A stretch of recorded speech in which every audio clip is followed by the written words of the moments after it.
Good afternoon, and welcome to the Thursday, January 8th meeting of the Town of Penfield's Energy and Environmental Conservation Committee.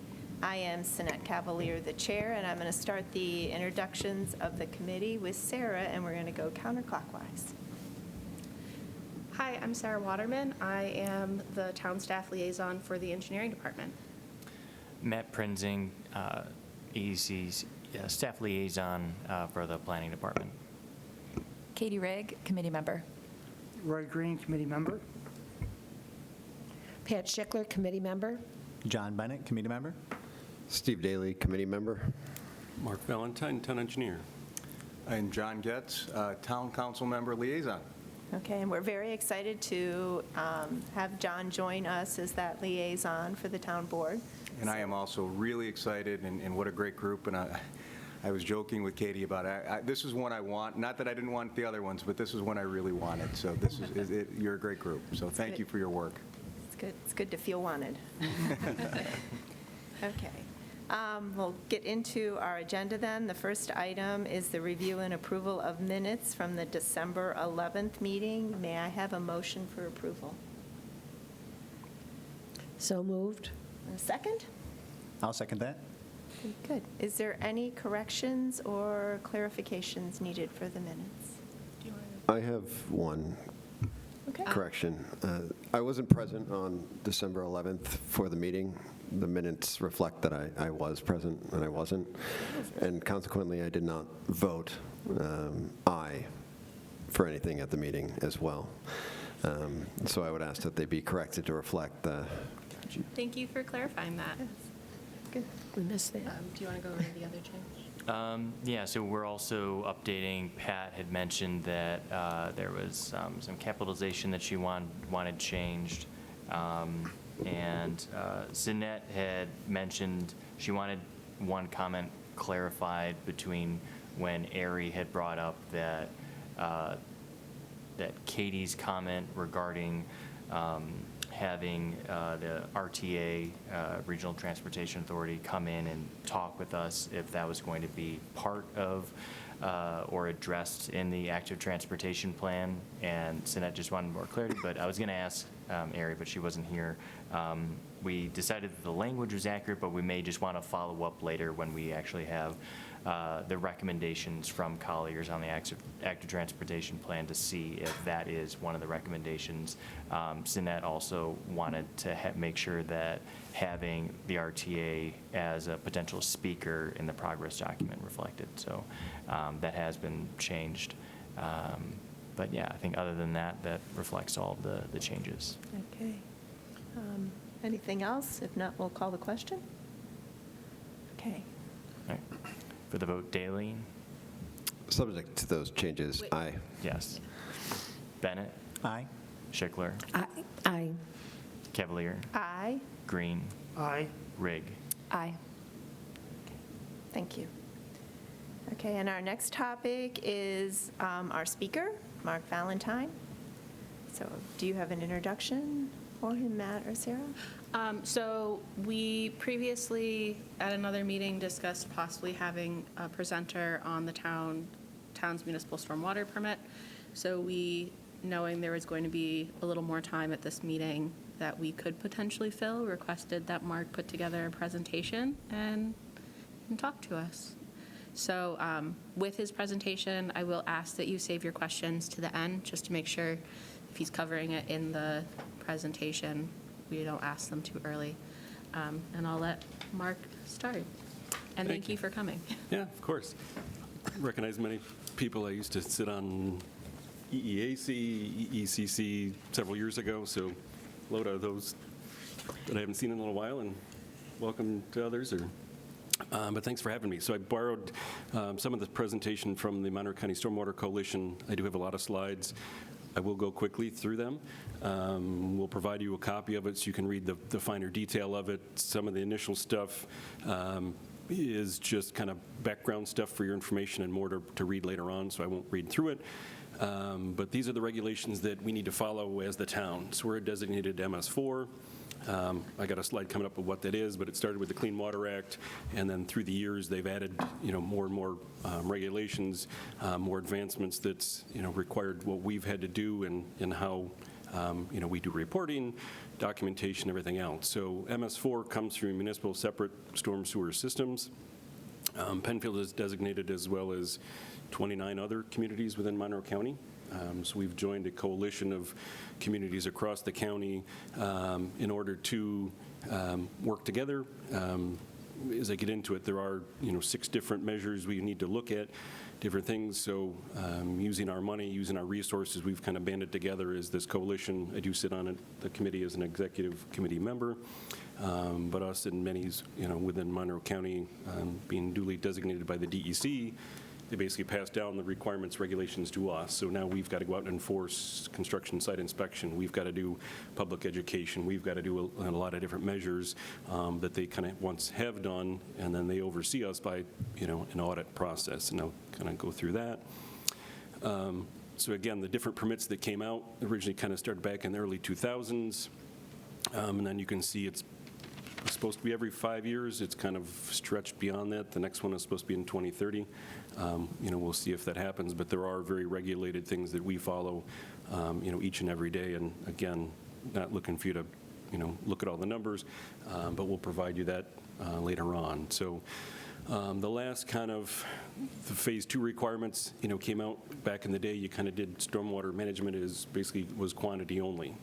Many remember you'd have ponds in front of Wegmans. They were dry detention ponds, basically a big bathtub, would just fill up during the storm and drain right back out. So that was a quantity regulation. Now they've moved more into quality as well as quantity. So now you've seen more wetlands, you've seen more ponds with permanent pools in it, giving plants an opportunity to soak up any nutrients, runoff from parking lots, sediment, time to settle out. So that's kind of the new phase 2 requirements, and then they've come up with the stormwater management plan. Some people, we call it the SWMP plan. Just from the acronym, there are SWIPs, so stormwater pollution prevention plans. Those are the ones you'll see, and if they come in, they're submitted by the engineers for a new project. We've got to develop a SWMP plan, which is how do we handle our program overall. So we've got 4 engineers in our department, Sarah being one of them, that look at these and go through that.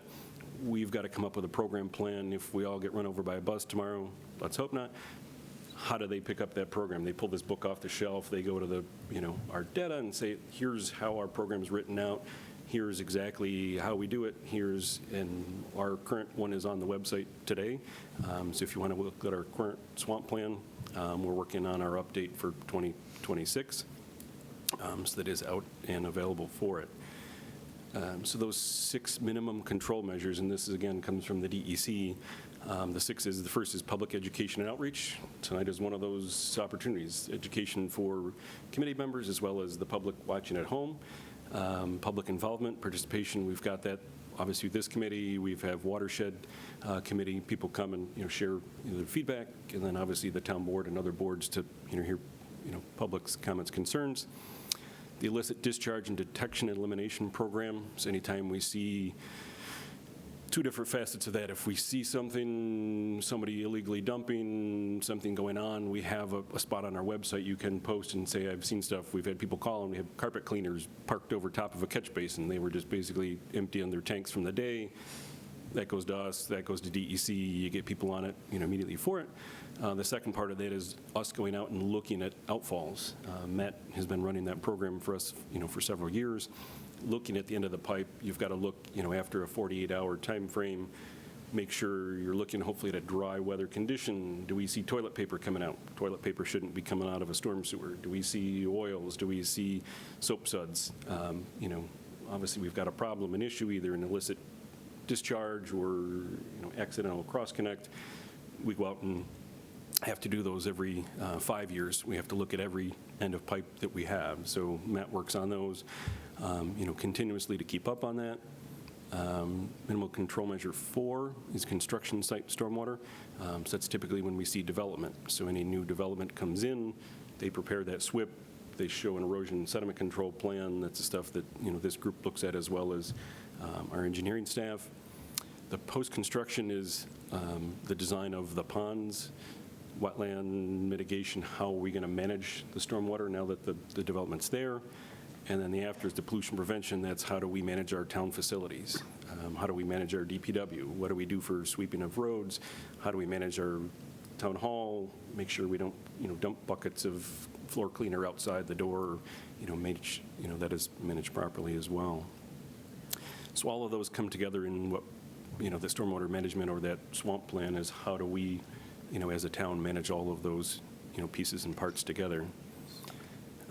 So one of those items, starting with the first, and I'll go through each item a little bit, more in depth, is that public education outreach. And I know one of the topics you guys have looked at is identifying pollutants of concern. So we do have impaired water bodies in Penfield.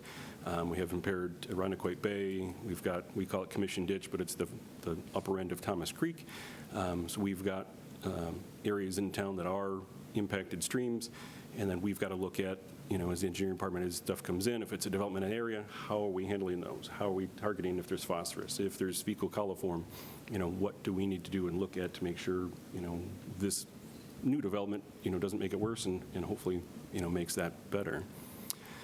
So again, I'll go through this very quickly, but you'll get a copy of it. So these are right from the permit. So these are the pollutants or, areas of pollutants of concern that the DEC has listed we're supposed to look at. So sediment, so typically you're looking at your erosion control items.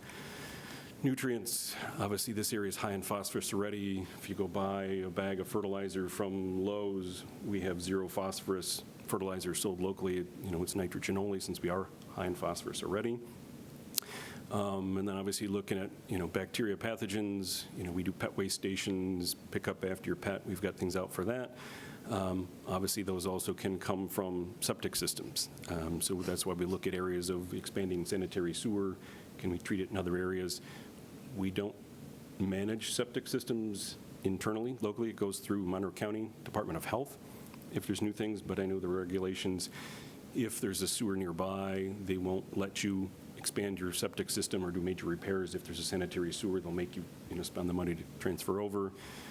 Obviously, any chemicals, pesticides, limiting those, trash, debris, heavy metals from construction areas, industrial sites, and then oils and grease. I know our sewer department goes out and regularly looks at grease traps.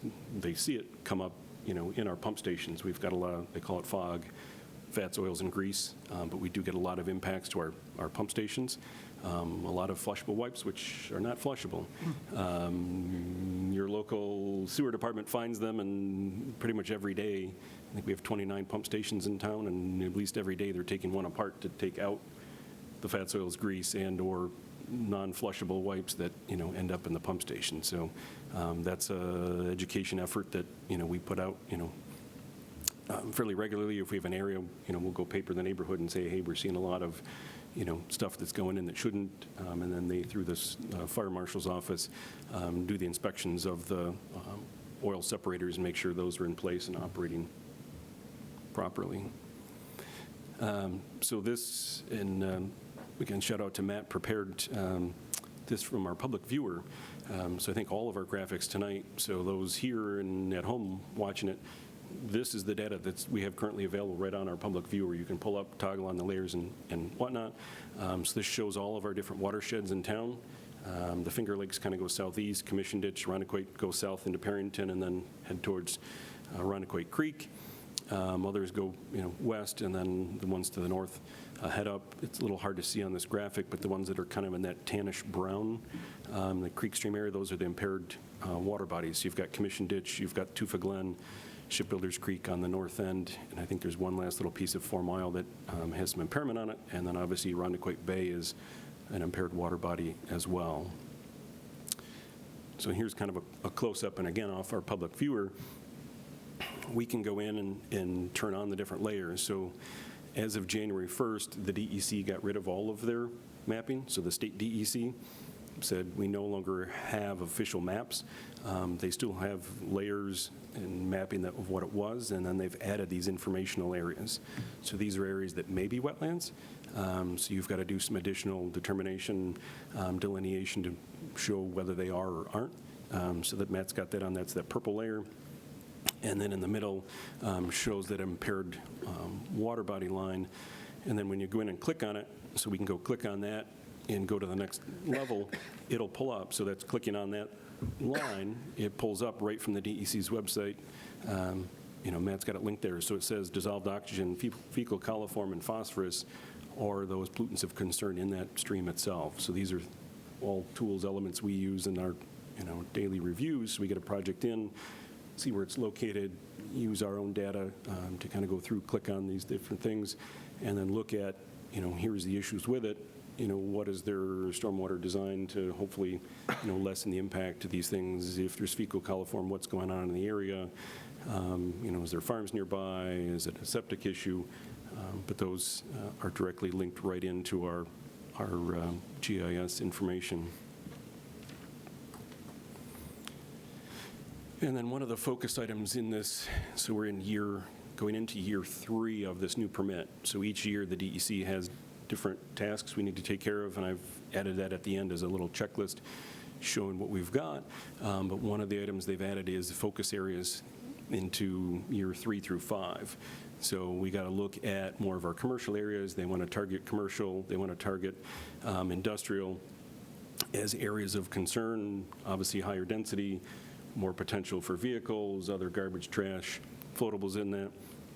So we've got to do some education. How do we target those areas? So just pulling off of our GIS, we can pull up what our zoning is, and that kind of gives us those areas we need to target and take a look at, as we work with the coalition, and then once within the town, how did we get out and educate? What did we do to bring more information to them? And again, meetings like these, meetings with Watershed and other committees when we can speak in the public and share is a good opportunity to reach out to the public and hopefully get them to be aware of these actions we're taking and hopefully help our stormwater overall.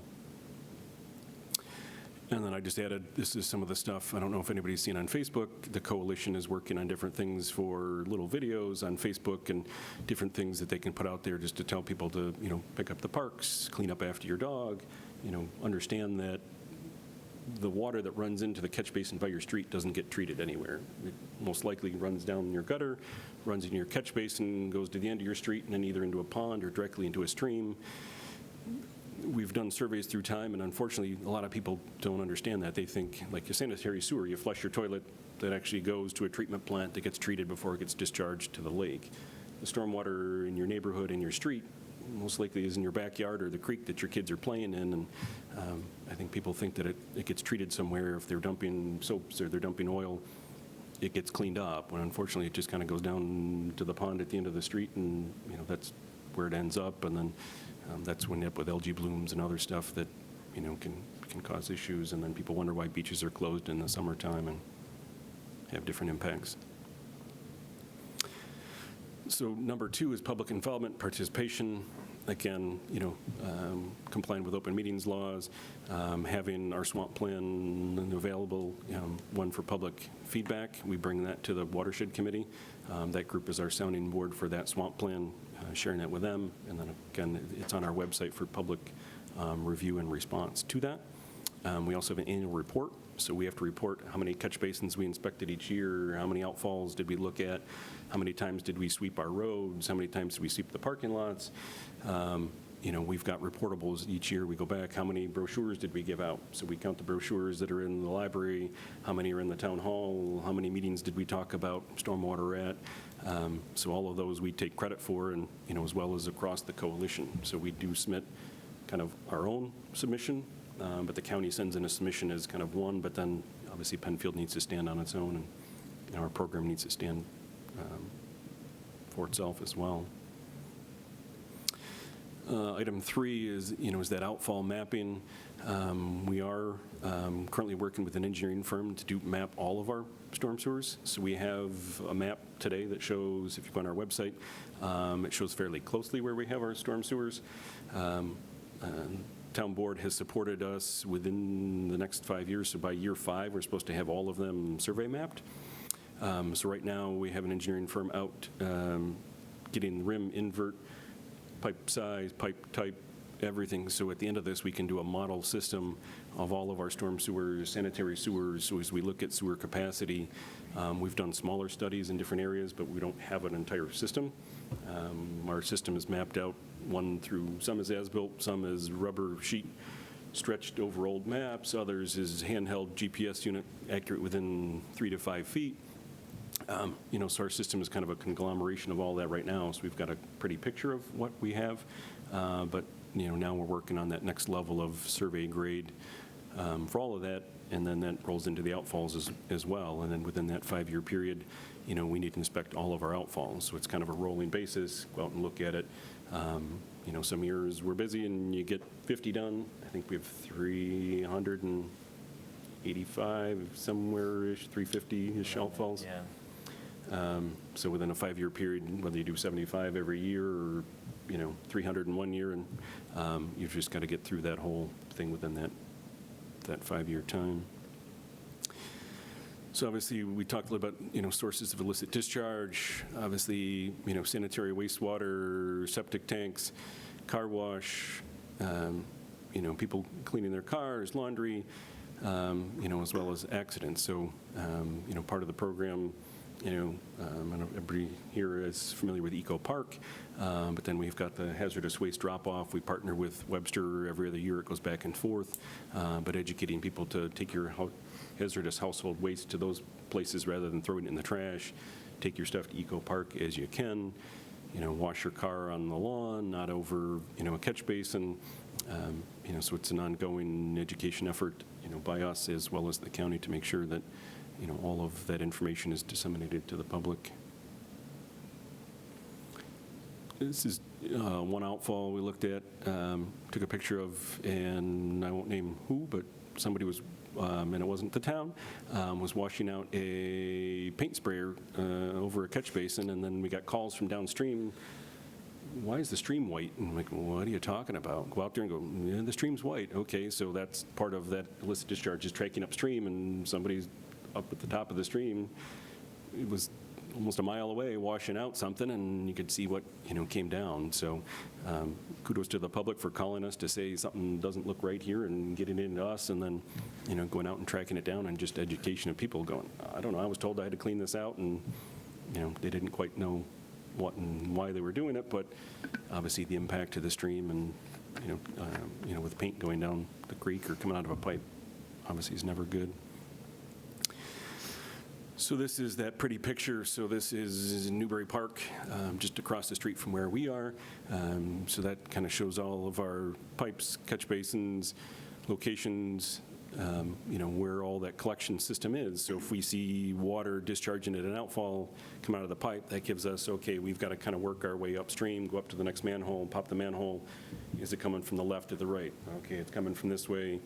So that gives us, our network to kind of figure out where is it coming from, where's the source, and then, limit it. It's between these houses here. We've had, homes that have unfortunately were cross-connected. When the plumber put it in, 2 4-inch pipes came out of the house. One was storm, one was sanitary.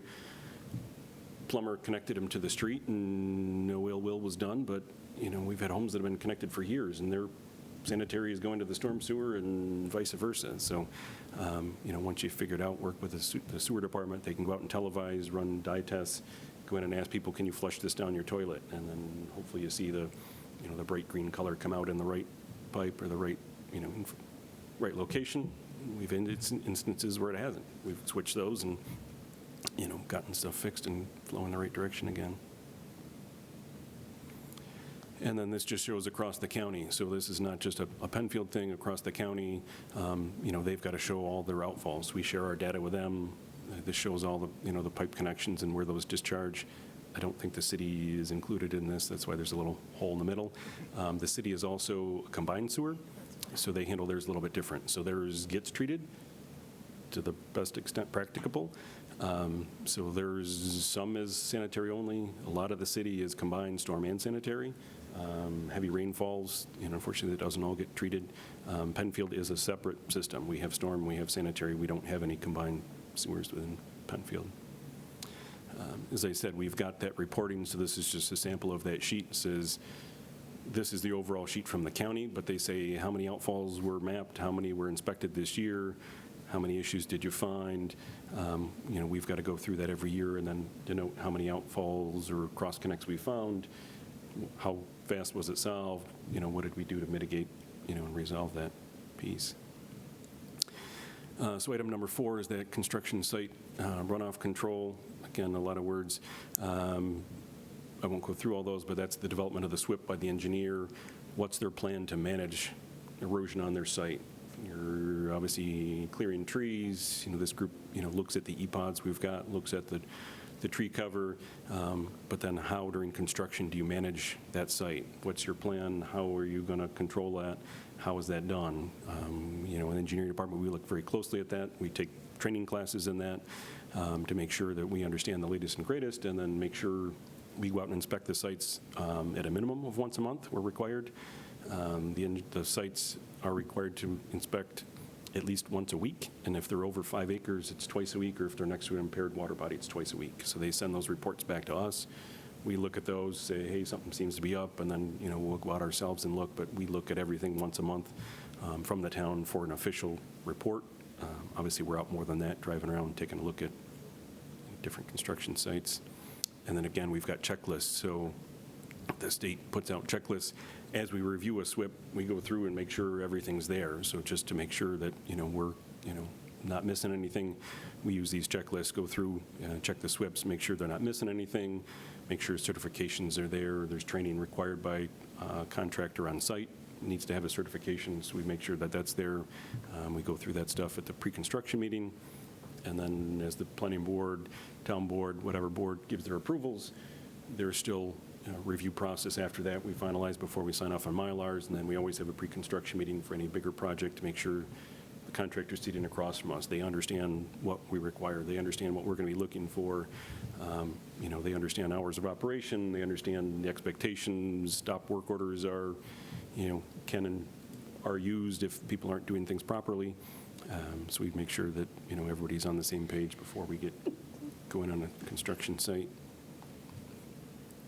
Just a sample showing as they strip off the topsoil stockpiles, stream protection, going back and, reestablishing, the banks of a swale. These are not Penfield photos, but just kind of some samples of that. And then minimum control measure 5 is that post-construction stormwater. So that's okay, the site's done, it's developed, the site's stabilized, now we've got a pond. How was that, managed and maintained? Make sure the pond is built as per size, so we require an as-built. So once it's done, they have a pretty picture on the plan and say this is how big it is. We make them go out and do an as-built at the end of it. So we want topo of that pond saying it meets the size it was designed for. Get an as-built of the outfall structure. Do the pipes meet rim invert, orifice, meeting what was the design? What's that impact? Because we look at, they've got to mitigate everything from the 1-year storm up to the 100-year storm. So, and then Penfield, we have a requirement, they have to reduce that flow by 20% over what the existing conditions are. So if you look at a site today, you look at it, it's a wooded site, they've got to do an analysis of what stormwater comes off that site. Here's how much water comes off today. They've got to be able to mitigate that, and then we require a 20% reduction from that flow rate. Obviously, if it's an impervious site, more water is going to come off eventually. It's just a matter of how do you meter that out to make sure we don't flood downstream infrastructure, other pipes that are out there. This is, again, came from the county. This is, I believe, the Webster Plaza. So Holton Ridge showed what it went from a wooded, treed, scrub land area to obviously a very impervious area. So they've added ponds, they added, ponds in the middle. How did you convert from one to the other, and how do you, manage that runoff? So obviously sometimes there's significant change from one to the other. We got to make sure that, obviously it's not going back to a wooded area, but how do you mitigate that stormwater that's coming off, and, for quality as well as, for quantity. These are some of the details that come out of the standard DEC book, showing both a top view of kind of what a forebay pond comes in. Hopefully you have the sediment settles out. You can clean that out, and then the permanent pool, you can get some vegetation to grow on outside. You've got aquatic benches, so there are very specific things incorporated into that. And then the lower one, it shows those different elevations of different storm events and how the outfall structure is intended to work, the emergency spillways. And those are the things we take as-built at the end of it to make sure it was constructed as per design and, meets all of the original intent. These are the manuals, just reference one to the construction permit. So there's two different DEC permits. There's one for the town, so that's our MS4 program, which I'm going through now, and there's a separate one for construction. And then they obviously have to comply with that. We sign off that we accept their SWIP. So that comes through me. Once we've done all our reviews, then I physically sign off saying we agree with their plan for it. And then the DEC has, manuals of standard, details. There's the blue book as well, how those things are designed to make sure that, they've been vetted out, details and designs for that.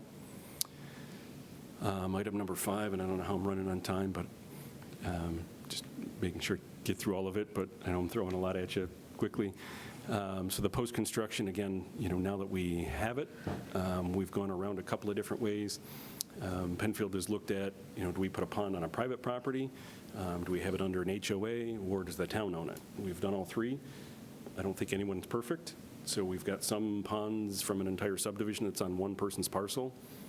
They're required to inspect it every 3 years by an engineer, so we send them a letter and they say, why do I have to do it? And that ended up on your lot and you've got the pond. We've got some HOAs. Some HOAs are good. Some HOAs have gone defunct. So we're chasing them, and then we've most recently moved into, we don't want to own it, but it makes the most sense for the town to own it and manage it, so it's on town property. And then we've created special improvement districts, so the residents within that subdivision pay an additional fee for stormwater. So everybody in town pays a stormwater drainage fee. We use that money for, major projects, keeping our streams clean, maintaining our infrastructure. That individual subdivision, they pay an additional fee, so it's to maintain just that pond. So if they want it mowed twice a week, if they want a different look and aesthetic, so we try to look at how does that mitigate the cost to everybody else in town. Everybody's not paying for every new development, but that cost is paid for and incurred by, those residents living in that neighborhood. So, get just some pictures of kind of a newer style stormwater pond. It's got, an aquatic bench around the outside, has some, wildflowers, plants, vegetation. Upper right, is more of a wetland style, and then on the lower is kind of a biofilter. Could, take runoff from a street into it, would be dry in most instances, but can take runoff in a storm event. And then number 6, this is our own personal housekeeping. Again, we've got to assess our own sites every 3 years. That's called the pollution prevention, or P2. So we go out and do our own inspections of our own facilities, walk around with DPW, make sure they don't have fertilizers stored outside, make sure we don't store the batteries that come off. Where does the oil go? Do we have a contract in that? Do we have, spill bags next to the fuel island? Make sure that all of our stuff is under cover where we can be. We don't have salt piles, dumped by the catch basin. So we do our own assessment with our own crews and make sure that, they're keeping our sites maintained in accordance with, proper regulation. Again, we look at all of our, we don't have a fire and police that are ours, but, we look at all of our facilities. So all the buildings we own, all the town properties, we have a list of inventory of every town property that we own, and then make sure that, we're aware of what's going on with them and make sure those are in compliance. And then there's audits. So there's both DEC and EPA audits.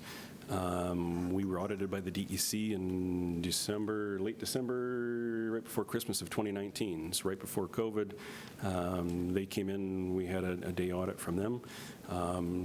It was a full day. They came in here, went through every file we have, looked at all of our documentation.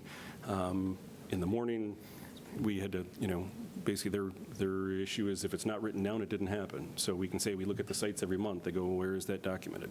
Well, we've got books here and we've got documentation that says that. Okay, good. We do this.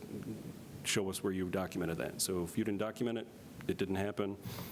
So we've gotten very good at documenting all of our stuff for that. And then the afternoon was out in the field. Let's go do a site inspection. Sarah was our as our engineer at the time that was doing our site inspections. They followed Sarah around and said, okay, let's inspect the site. Let's walk through. Where's the SWIP? Let's pull it out. Let's walk the site. What are you looking for? How you? So they want to make sure that our staff is trained as well as what they're looking at.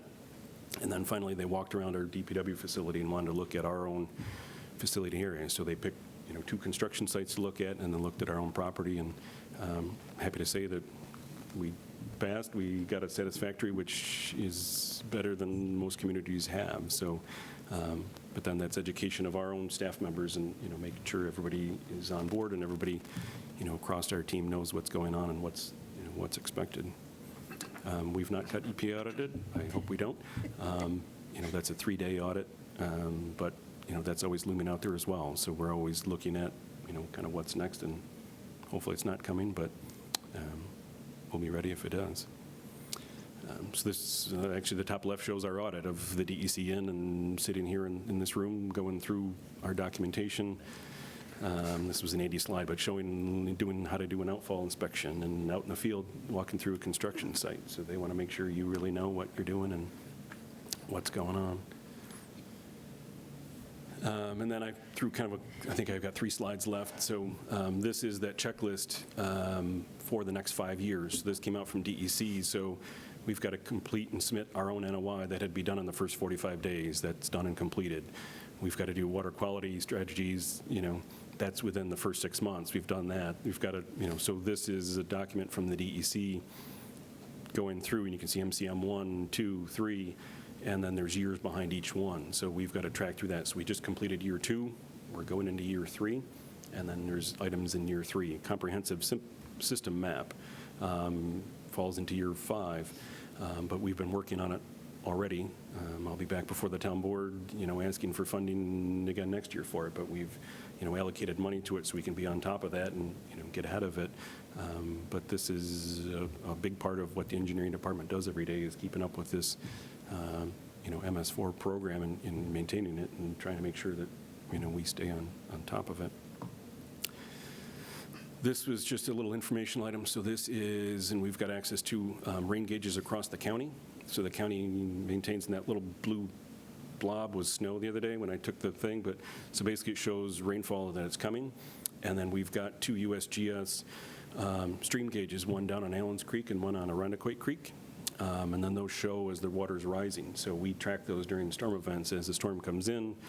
Just earlier this fall, we had a rain event.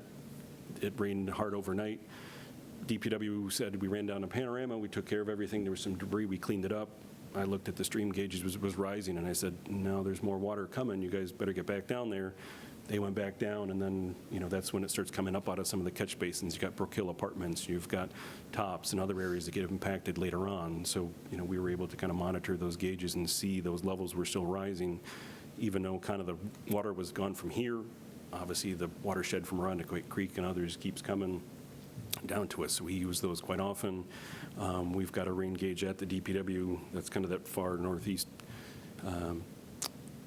purple dot, but we can see from other communities. So, we watch as the rain comes across the county, some of these microcells that are coming, what the impact may be. And then there's even lake gauges that, show high water levels at the lake or wave effects from that. So, again, we kind of collaborate with the county and work with them closely to kind of share data across to make sure we're all well informed. And then we, again, this is another resource, the state DEC environmental resource mapper, and I'm sure this group has looked at that before, but this has those informational wetlands, shows the, the previously mapped wetlands, it, gets into, all the different reference layers. So there's a lot of data we use, a lot of information, we use on a daily basis to make sure we're as well informed as we can be, and, taking a close look at the SWIPs as, well as any, new application that comes in. So I think that's all I had on there. So I know I ran through a lot. I talked very fast. I know I had 20 minutes, but I wanted to kind of get in a lot of kind of what we do and what we're required to do. Questions? Sure, I have one. Sure. On that Part 5, the bio runoff on the street, do we have any, the picture that you showed, do we have any of those? I see all the ponds and the We have retention. bioswales in town. We have bioswales. I don't know if we have any that's direct, I'm trying to think on this. Where the street and the sidewalk and, Mostly in plazas would take, that would take Yeah, I'm trying to off. think which. And we do have rain gardens, we do have biofilters. I'm trying to think if we had any direct ones sheeting off yeah, I was of just a wondering, it looks street on very it. nice and very interesting to me. I was just wondering. They're actually very challenging, though, to maintain. Are So they? I think that's. Okay. The ones in town, I think, are primarily in plazas. Yeah. Like, Yeah. I know there's definitely one I mean, in the obviously, Walmart with, Plaza between on the north side of vegetation town, and for just example. garbage debris Yes. is tough, and then you've got to make sure as you get Plants are alive, you have to replace. sediment Okay. coming off. I mean, they're very Trim challenging them along so a street. they're not overgrown. Especially with, Okay. with salt. Salt Sure. obviously kills a lot of vegetation, and then a lot of the sediment that runs off the street. Now you've kind of taken away some of your infiltration. Oh, I understand. I was just wondering if Yeah, there that's was what I was any, trying to because think I if we hadn't seen that. Had any so. particular for that? I think the one that would be closest to a street is off of Panorama, what's that neighborhood, that business complex, Parker Hill? No. Oh, Lefroy's piece. Yeah, they have one that takes them off of one of their streets. Yeah, that's right in front of Simutech, I think Yes. is the. Yeah, because we had to work with So them kind of for the where process of Popeyes cleaning it is, at if you know one where point. Popeyes is on Panorama, the new street that goes up behind that, up the hill. I think Simutech's the new business on the left, and they kind of runs off their parking lot and into an infiltration basin. They've got one something Yeah. like that. So I know one of the questions I had was periodically, Sarah has talked about grant money, and is it some of the grant money that's being used for the mapping? It is, yep. So we got a CFA grant last year for $67,500. So we applied that, plus the money that the town board allocated through our budget, to do the mapping. We applied again this year. We haven't heard yet if we've gotten more money for it.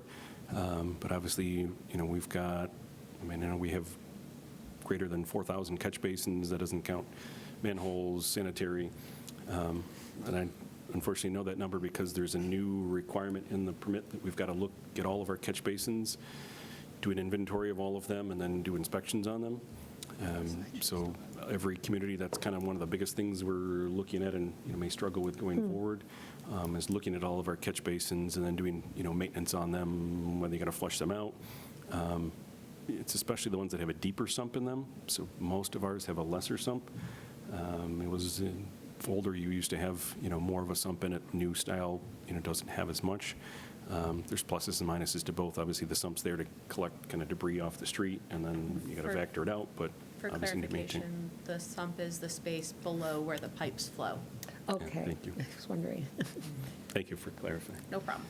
So yeah, Matt's pulled up. So that's Simutech, and then this is kind of, again, they've got a little depressed area off the side. It's hard to see, but the water comes in on the right. And then it has a kind of a flow path. So if it's a large storm event, it would come in and then flow out.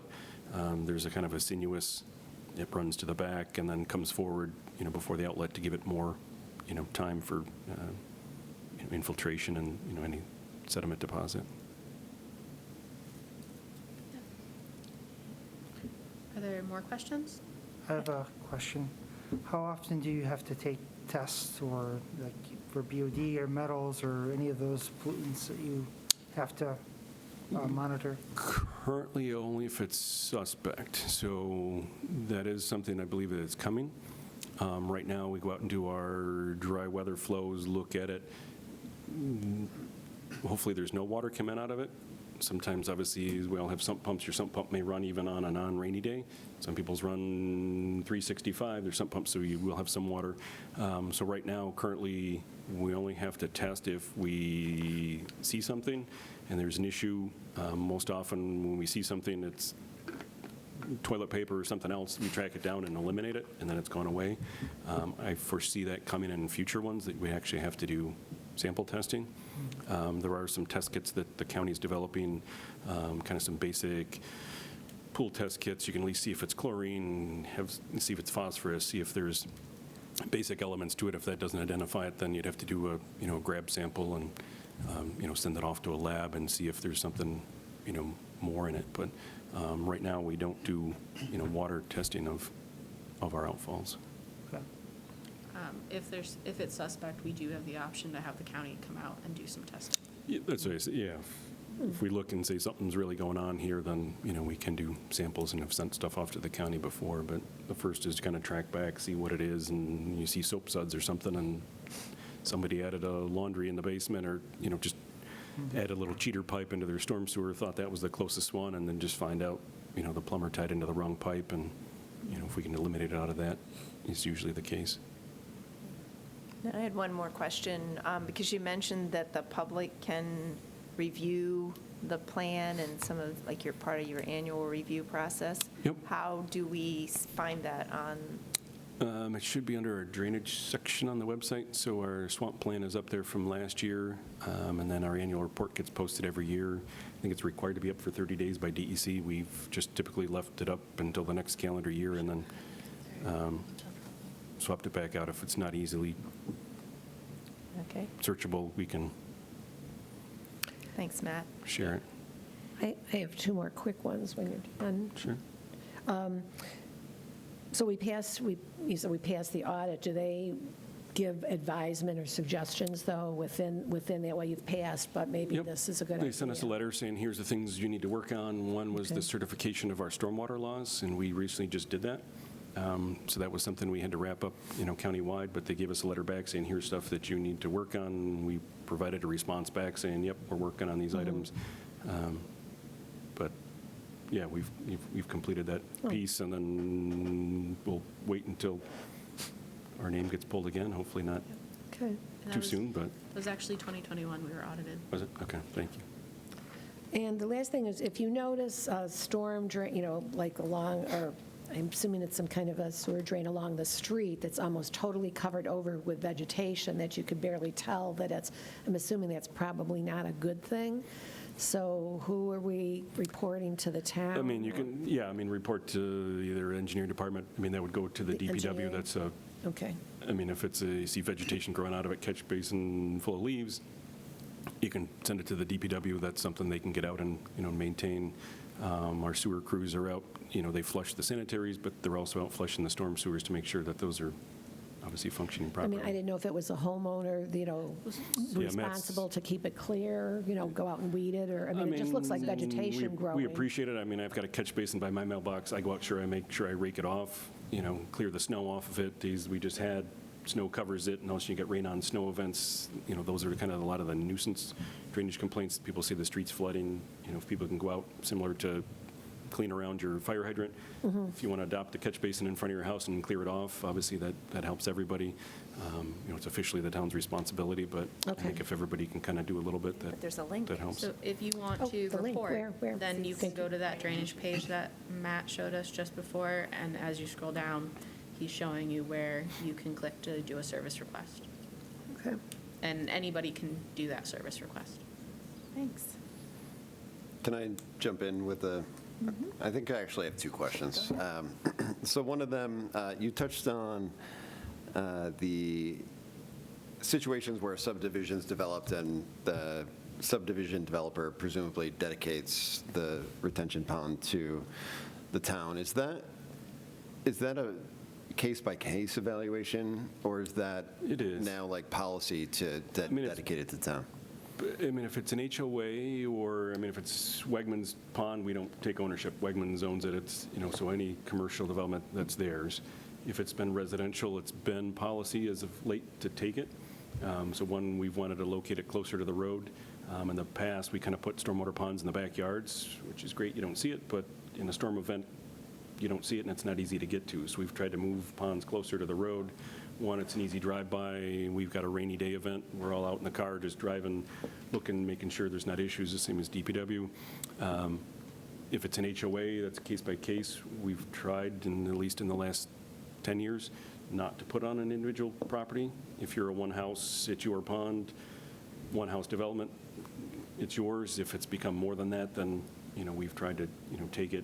The land is then dedicated to the town.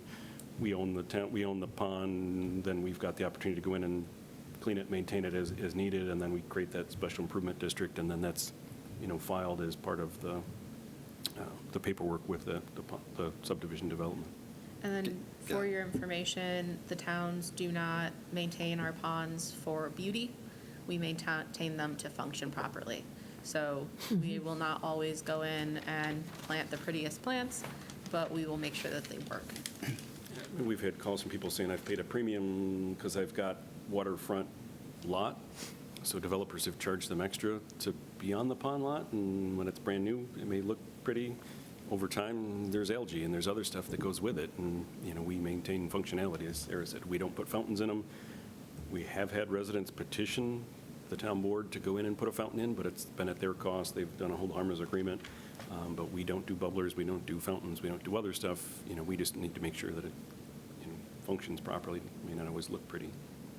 Got it. I also have a compliance question. Hypothetically, let's imagine there's a homeowner who lives next to a creek, and they have a roof, and they have a downspout from their roof, and they're essentially channeling their stormwater from the roof of their house down their downspouts, then through a pipe, that then it's directed to the creek. That seems like you shouldn't be able to do that. But I'm curious because I've seen this from time to time in town, and I'm wondering. Yeah, hopefully the water coming off the roof would be clean. Right. I So guess you're that's the question. I'm an environmental lawyer, so that's what I think of. It's are you adding a pollutant? Yeah, off of the roof, we would typically consider that clean water, so it wouldn't be a violation. If you had a directing off your parking lot or directing off something else, we would hope that there's some treatment and mitigation in between that. And then I know we've got a regulation, I think it's 10 feet. You're supposed to discharge on your property, so we've had people extend their downspouts to their neighbor's property line, which, of course, the water comes down, runs into the neighbor's yard, and then out. So we've put a requirement, it's got to be 10 feet from your property lines. Hopefully, the water percolates in on your property, or at least, follows the common swale in between. But again, case by case, if we saw it went out there and there was, an issue, it was causing erosion, if there was something else, but if it, typically we look at a roof as, hopefully it's just clean rainwater and it's going back to the creek. I don't think we'd say that was a violation, but Got it. not every case obviously is exactly the Yeah, same. it's purely hypothetical. So. Yeah. Any feel for what percentage of homeowners have plumbed downspouts versus ones that release at ground level? It depends. So the trend, we kind of went from people used to have cisterns and rain barrels and collected stormwater to 90s, 2000s. It was get it off your property as quick as possible. So most people plumbed it and then dump it to the pond down the street. And then I think we kind of figured out now we lost some groundwater recharge. We lost some, opportunities for infiltration. So now we're moving back more towards, our code says, go to splash block unless you're a smaller lot. So if you've got more dense development, I know that creates drainage issues, then it, goes to the storm sewer. We still have a requirement that your sump pump, if there's a pipe available, still has to go to the storm sewer. That's the biggest nuisance one we get is if it rains, everybody understands it rains, there's water on lawns, there's a puddle. The sump pumps that run 365, no matter what day of the year, and creates a nuisance issue, those are our typical biggest complaints. We still require sump pumps, and that would be clean water, would go straight to the storm sewer where, now we've gotten back to more, discharge to splash block and try to get more infiltration again. Okay, thank you. I had a compliance question myself. Say, for example, you have to go and inspect a certain stormwater pond every 3 years, or at least, say, for example, if it's on a private residence, and they just flat out refuse to do it. Is it more of a moral obligation or a legal obligation, and when, at what point are you guys allowed to step in? That's a good question, and we've got several that are pending, and that may loop the town board back in. So we always try to have an inspection easement over it, so at least it gives us the legal right to get into the property to inspect it. We have some that the residents don't want to do anything with it. They've gotten overgrown. We've kind of trended most recently into as long as it's still functional. We've kind of let it go. When it gets to the point where it's no longer functional and it starts to impact other residents, then we've got to look at, do we give them a violation notice, or, how do we escalate it from there? But that's something we loop the town attorney in and obviously the town board on how do we handle those. That's why we've kind of opted more for let us own it. Yeah. Let's charge the special improvement fees, then we've got control over it. We can maintain it if it needs to be, it's on our land, so. That inspection requirement for the ponds is within the last 10 years, right? Yeah, I think it came out in, it's every pond since 2008. Okay. So anything that's pre-2008 doesn't have to be inspected. Everything post-2008 needs to be inspected. Obviously, they still need to function, so we still, kind of keep eyes on all of them just to make sure they're still functional, not impacting the neighbors. Is there a general cost that is involved with that? Dependent, of course, size dependent, but With is the there a... maintenance, Right. everybody in town pays, I think it's $20 per unit, and they assign it. So we use that money as the overall maintenance. We look at, if we have to maintain a pond, we're not maintaining every pond every year or every stream. So anytime we do stream maintenance, so we kind of just try to spread it around and go around with it. So we do have a budget every year for the drainage fund. So we kind of just spend up to that amount and then kind of go around. So I guess I don't have an individual how much each pond takes to maintain, but Right. we do have a map that tracks all of our streams. When's the last time we cleaned them or maintained them? We've been trying to be on a 15 to 20-year cycle to at least get around to see all of them. And then we try to get in and mow around them as well, just so we have access. So like Commission Ditch, to get in and maintain a stream, it typically takes us a year, 2 years to get a permit from the DEC to get in to maintain a stream. So if we keep a mowed strip along the edge and a tree falls, we're having a conversation about a tree, and with the emerald ash borer, they're all starting to fall now. We've seen a lot of ash trees that are just, falling over. If we can track in a quick piece of equipment, pluck that out of there before it becomes a blockage, that's been much easier for us to maintain than kind of let it grow back up and the suckers grow up, and then we got to get a permit to kind of bushwhack our way back in again. It's become much more challenging. And is typically for a retention pond, to the extent you have to perform like real maintenance, is that typically involve like dredging? Like what are you doing to? We try not to. So we use on areas these muck-away pucks. So there's an enzyme bacteria that helps eat the organics in the bottom. So we work with our parks department. They throw them into certain ponds as long as we can kind of keep that muck on the bottom down. We have dredged them. We dredged Glenbrook Pond. It's at least been 20 years. That cost us $350,000, and I don't know how great a job it did. So that used up our entire drainage budget for 1 year, hauling muck and sediment out, and I don't know what it did. So we've tried other methods of, cleaning out the forebay areas. That's why the forebays are on there. If we can dredge those out, that's much easier than trying to dredge a big pond and then using those muck-away pucks to hopefully eat up some of the organics. We've tried to be more proactive on that end than trying to dredge them out. That being said, Pennicott Pond is scheduled to be dredged out. That's an older pond. That's kind of on the west side of 5 Mile. That's scheduled to be dredged out come April. So don't say it doesn't happen, but that's kind of the last case to get in to do that, or last chance. But again, that took us 3 years to get permits for that. It has Phragmites in there. Obviously, that's an invasive species. We got to look at how do we handle that, treatment of that, and then where does the dredged material go, access. So it's quite an involved process. Looking at the time, I'll ask if there's any last-minute questions. Seeing none, I will thank Mark for coming and presenting to us. We will follow up by providing the slideshow to the committee members, and I'll offer Mark, you can head out when you're ready. Thank you, Thanks, Mark. committee. Thank you, very appreciate Thank it. you. Obviously, we were enthralled with it, right? A lot of good information. Yes. It's a question. So we'll continue on with the agenda then. Okay, we'll make it easy here. I have no standing report for the Monroe County EMC. Our last meeting, Madison Quinn did an update on the Monroe County Resiliency Plan, but I'm going to go ahead and wait for the actual minutes to come out so that my notes jive with the official ones, and then you guys will get that whole download. Our next meeting is on the 21st, and we are co-meeting with the Recycling Advisory Committee. That's an annual meeting that the Monroe County EMC has. So that's very exciting for us. Are there any review of required items? Are there any town development projects? None at this time. Okay. Are there any requests from the town board? None at this time. Okay. Any updates on clean energy community actions? Just a reminder that we are currently in an interim period with the previous program opportunity notice having expired and awaiting the new one, which is expected and hopefully will come out the end of the second quarter of this year. Hopefully. Okay.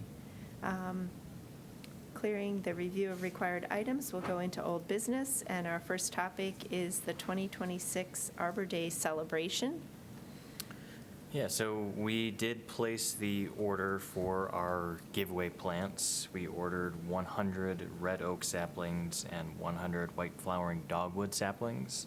The pickup dates for that is going to be April 23rd and 24th from 9 a.m. to 5 p.m. Typically, we've had town staff go and get them. We can work with, I know John and Katie, you had volunteered to kind of help orchestrate the, and it's still, we still need to determine the actual date, which would require or necessitate whether or not we would have that planting them temporarily in the yogurt containers. I love the fostering. They're going to The fostering. Yeah, that's we'll call that's them the word. fostering, Yes, that's great. fostering them. So if we do have the Arbor Day celebration EV car show on May 2nd, then we would foster them and all that. If it ends up being on the 25th, we would not need to foster them. Right, exactly. So in that case, we would do it how we normally do. Staff would pick them up, get them bagged, and have them available at the community center. But if not, we may, obviously we could get them for you, and then they would be available at Town Hall or the community center for you and John to pick up, and then we can kind of start, as we get closer, and if we find out that the fostering is necessary, we can start talking about what supplies you'd need as far as soil and how many, or then we need to determine what size of container is the minimum, because yogurt comes in all shape and sizes. Maybe not shapes, but sizes. So a minimum container size, what soil would be preferable, if there's one that would be better for the dogwood as opposed to the red oak, things like that. I brought along, we had these stands at the table last year that showed all of our handouts for the New York State DEC 25 million tree initiative for planting 25 million trees by 2030. So residents can log their trees onto the tree tracker tool. The mulch donut little sticker there. There's some Arbor Day postcards, a little handout about invasives in Monroe County, and then the top sheet there is what we had for the red maple last year, but we'll make new sheets for red oak and the flowering dogwood. And we'll continue to find other materials that would be appropriate for this. But if you find any in passing, or if you see something, or you're at some event leading up to ours and you see that some organization has some nice pamphlets that you think would be good to have, then yeah, let me know and we'll get in contact with them and see if we can get copies of it. Yes, Pat? Oh, what type of oak did you say you ordered? Red oak. You did order the red, Yes. okay. Yeah, in my experience, the red oak doesn't fit in the yogurt containers. We would Okay. need They don't? to get, yeah. They're longer. huge. They're- Yeah. When are we likely to know what date will be, as you said, if it's the We're 20th? hoping by the end of this month and February at the latest. Okay, because, it'll take For the people final, time. for the date. Right, no, For the EV show and Arbor Day celebration. yeah, 'Cause Robbie we'll- hasn't confirmed, he has confirmed with the community center that it's available, but needs to finalize with National still, but he's very optimistic, like 98%. Yeah.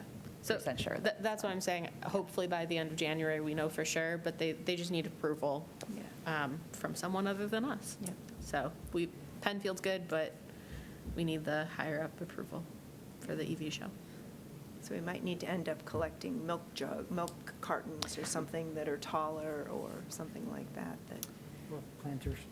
And Pat suggested looking on Buy Nothing. Right, and well, asking people. I can put a call out to Buy Nothing. I can have a group that meets at our church where it has collected things for me in the past. I just need to know what and if we definitely need it, so. Yeah, and maybe Megan, with her classes, can ask attendees who might have pots in their garages or basements. But, so So what, we need what to know what size? size. Yeah. Yeah. So what size, what size was too small last year? Yeah. Maybe a gallon, I think. I can't. Would be the proper size or would be too small? Okay. No, that would be. So gallon jugs, would you want gallon jugs and yogurt containers so that you'd be doing the gallon jugs for the Red Oak and then the, is it quart or pint size yogurt containers? Quart, bigger. I don't get yogurt like that, sorry. Yeah, just let me, just let me know, because I don't want to ask them to collect if, because otherwise they give me this stuff and now I've got it all, so. I understand, yes. Okay.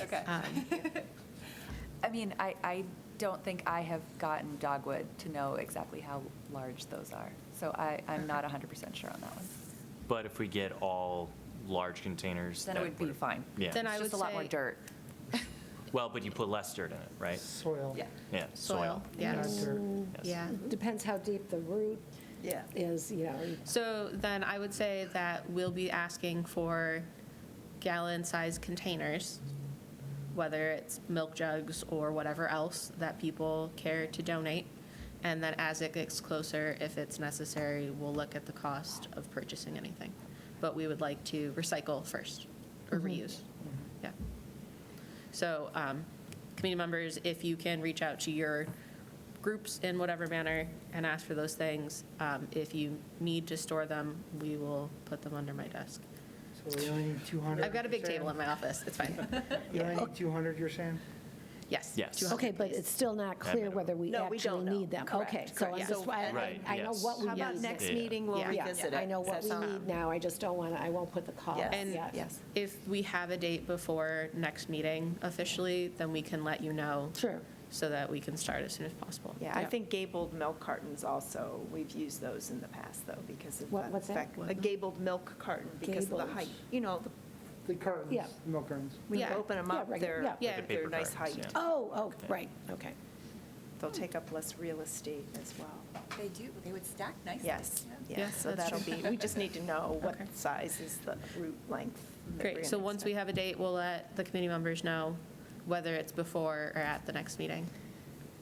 The other item that is delayed because we don't know the date yet is ordering the yard signs for advertising. So once we have that, then we'll use the same design with a QR code that brings us to the Arbor Day celebration page. But yeah, so hopefully by next meeting, we've got a lot more details and a date. I don't feel that we're behind schedule at all, though, so No. I think we're in good shape. No, so. yeah. The biggest thing is getting what we ordered, right? So that's why we wanted to put that survey out sooner than later and. And they have been ordered. Yep. Yes, they have, yes. And if, as residents, you are looking to get any plantings or seeds, seed mixes for your own property, both here and as general public, feel free to participate in this program. It's great for everybody, but if you want something specific, get your order in as soon as possible. Okay, good. Our next item is on the climate action plan. We are working on scheduling our first meeting with Colliers. Staff are scheduling the first staff meeting with Colliers and gathering documents based for our greenhouse gas inventory. Okay. Next item is the mayor's Monarch Pledge. Yep. So Matt is pulling up the letter that we sent out to the committee members. It's a draft letter of support that would ideally go to the town board with this committee's approval. The letter recommends the town continue to take this pledge again in 2026.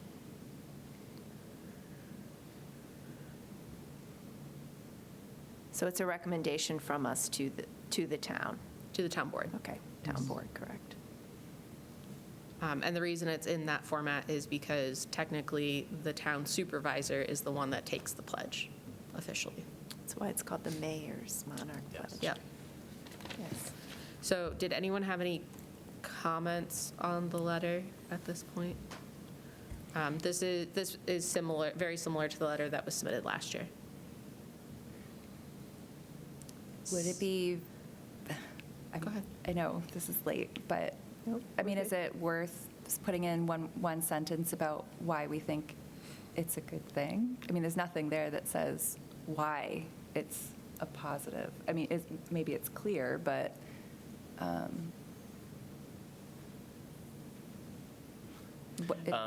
I think what I could do is take language from our past proclamation, because that very clearly states why the town is interested in taking the pledge.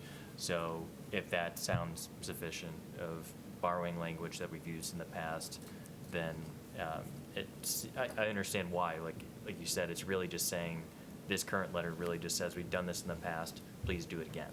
And so if we add in a sentence that more clearly says, in the past, we have done this because it benefits pollinators, pollinators benefit our community by pollinating the plants that create our food and things like that, so.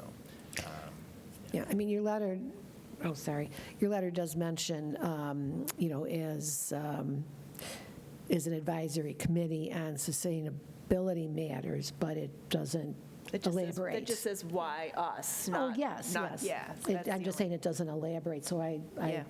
like your suggestion of putting more information in. Then with the addition of that language that we've discussed, could we do a vote to see if the committee's supportive so that this can go to the town board between now and the next meeting? Do we want a motion? Okay, I move that we put this letter, finalize this letter, including the recommendation to take language that explains why this is important. I'll second it. Great. For the vote, Daly, Aye. Bennett, Aye. Schichler, Aye. Cavaliere, Aye. Green, Aye. Rygg. aye. Thank you. So we will update that language and send it on to the town board so that they can have it ideally before their next work session. So they'll be able to discuss it before the legislative meeting.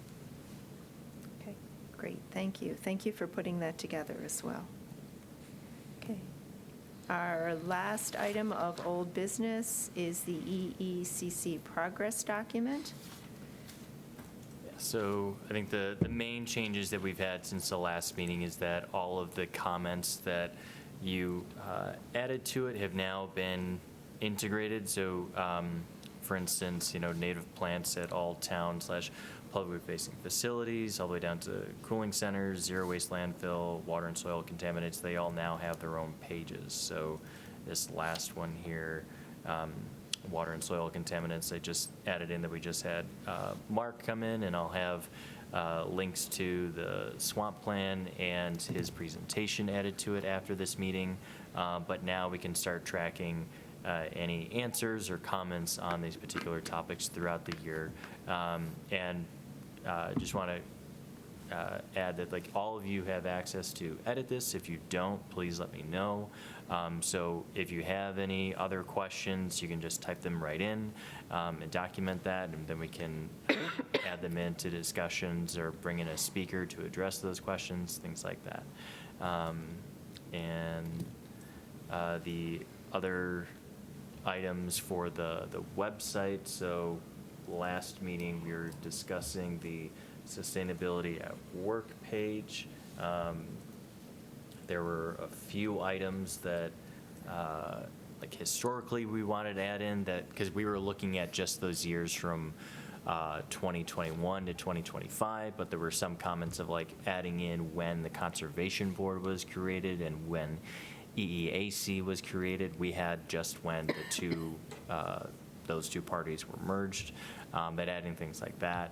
But we're hoping that we can get a more full draft that would have not only the 21 to 2025, but also all of the, from 1980 on, and then also kind of fill in with those links to certain topics or external pages that would be helpful to provide some context to the actions that the town has taken.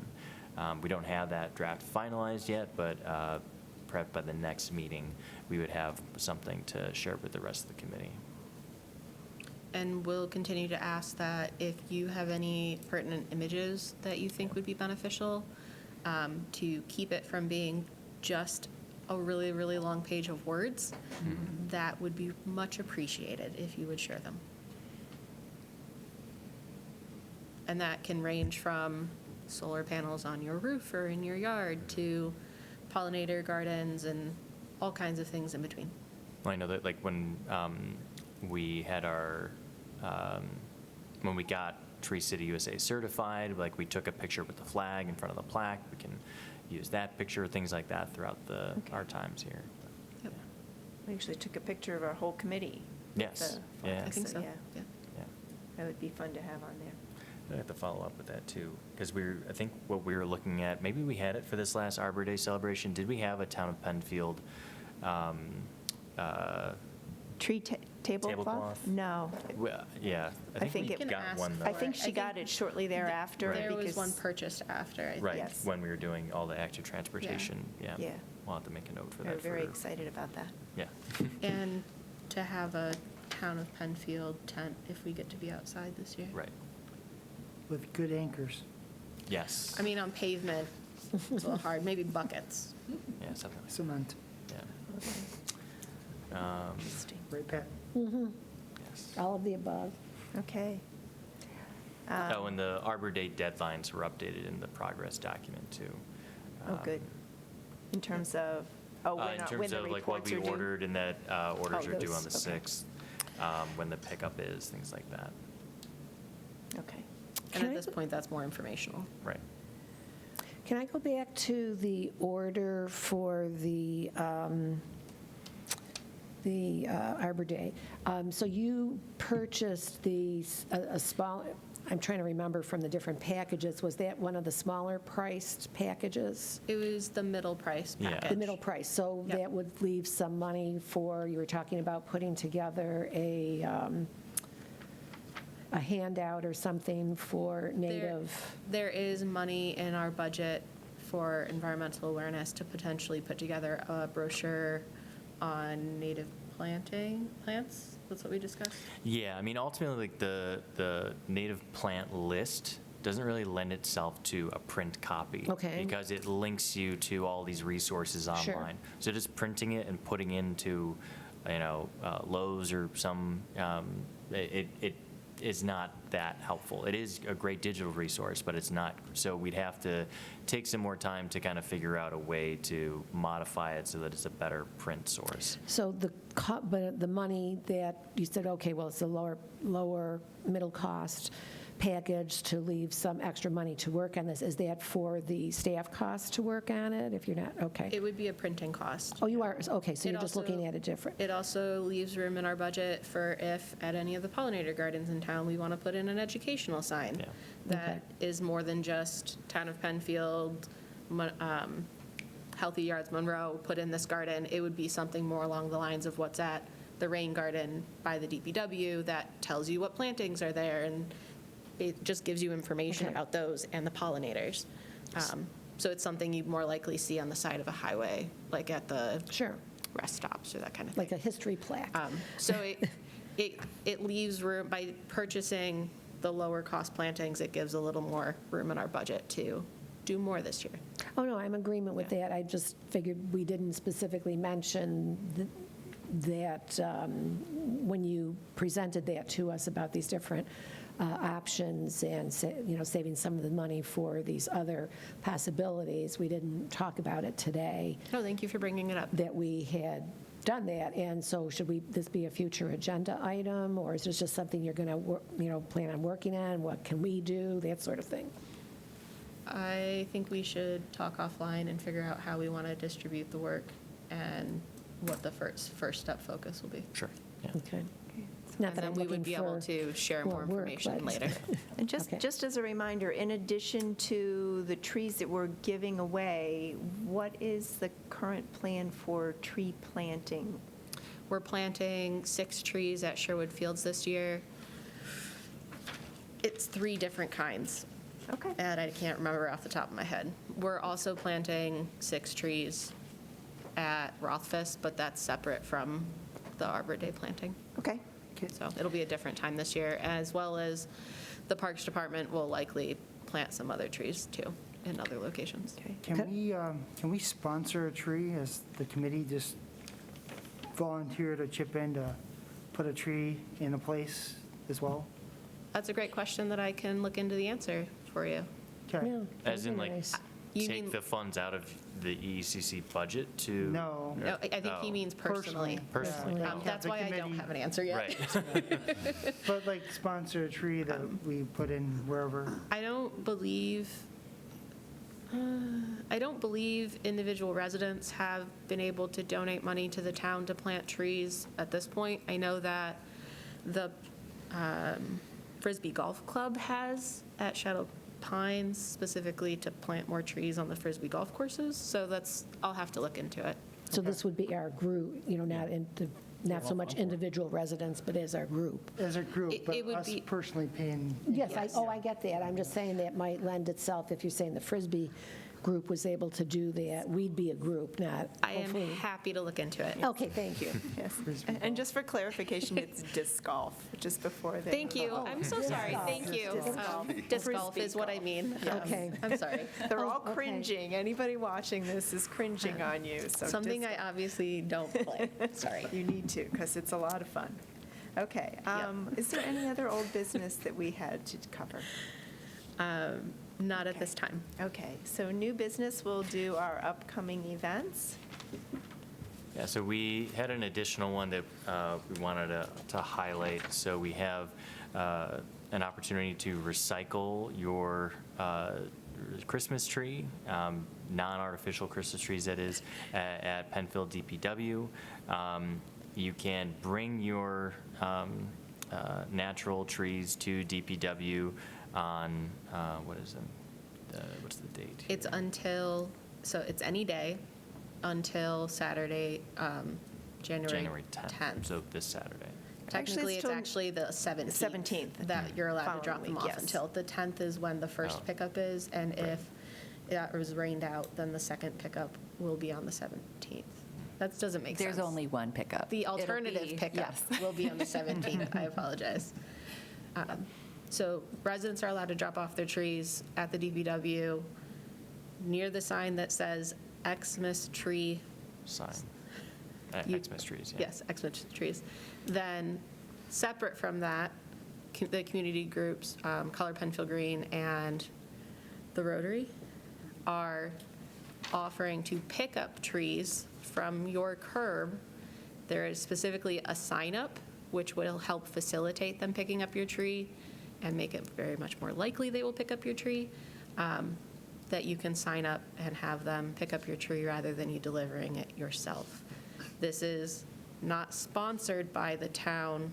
We're not paying for them to pick up your trees. It's not coming out of your tax dollars. These are people volunteering to pick up your trees. And that pickup is ideally January 10th, and if it snowed or rained out, it would be January 17th. Okay. I would just add that, the town will then mulch the tree. Yes, And thank then you. free mulch available to residents in the spring, which is amazing. And we've already had 145 people sign up for this. Great. Incredible. So, and I've asked Sarah to look into how to get numbers for what other trees are collected. So we're hoping to get numbers from your group of how many are collected, and then separately see if we can get numbers from the DPW of how many they receive. And as a reminder, if you do have an artificial tree, Eco Park does accept those. So please divert them that way and not into the landfill. Yep. Okay. And then the other events, this Saturday, and then the Saturday following on the 17th, the Art of Native Seed Sowing. You can register for this class on the Penfield Recreation website. That class is from 9 a.m. to 10:30 a.m., again, both on the January 10th and the 17th. There is a fee associated with that class, but there's a $5 fee just for the materials for doing the planting, and that's at the Penfield Community Center. And then later this month, green home upgrades, can they pay for themselves now? And that, yeah, January 27th at 7 p.m. at the Community Center. Katie, you're helping lead this class, correct? Do you want to speak on it? I do, yeah. So the federal incentives went away at the end of the last year. So the question is, can these green home energy upgrades really pay for themselves? What is the return on investment? And Al Hibner is looking into some great calculators people can use to figure out what would be the ROI for insulation, electric vehicles, heat pumps, LED lights, and heat pump water heaters. And we'll also have NYSERDA weatherization kits for folks who attend. So. And as a reminder, signing up for these classes are required. The classes do not get to go on if there's not people signing up for them. So please sign up, please attend these classes. They're great things that are offered by community members as part of the rec. Good. And then you actually had already covered the conservation Yes. tree and shrub program, so. Yep. Yeah. Oh, no, that's actually, orders due. Okay. that's Right, just- so yep, the orders public that wants to order trees through that program, those orders are due by March 6th. Yes. The pickup date is the same, April 23rd and 24th. And again, we encourage residents that if they're looking to make orders, to put them in as soon as possible, as they do run out of some items. And if you don't get an order in, they do have a sale on the 25th of April for the remaining items. Okay. Is there any other new business or any other coming events that we want to cover? Okay. Given that we're also conservation, there's some really great classes that Color Penfield Green is not part of, but we're excited about. So discovering birds in the Penfield area, life cycle of the honeybee are both coming up in January, and then how to attract a large variety of pollinators to your garden in February. So it's right after this. Kevin Gorman is running these classes, and they sound like they'll be Good great. catch. Yeah. Okay, thank you. So do that real quick. Which one is in January? Life cycle of a honeybee? And the one Yes. right before it. Okay. And discovering birds in the Penfield area. Good. Thank Sound you, like Katie. Good topics. Thanks, Katie. Okay, any other upcoming events that we want to share? Okay, and any other new business? Not at this time. Okay. Our next meeting is February 12th. So we'll look forward to that. And at this time, I call the January meeting of the Town of Penfield's Energy and Environmental Conservation Committee adjourned.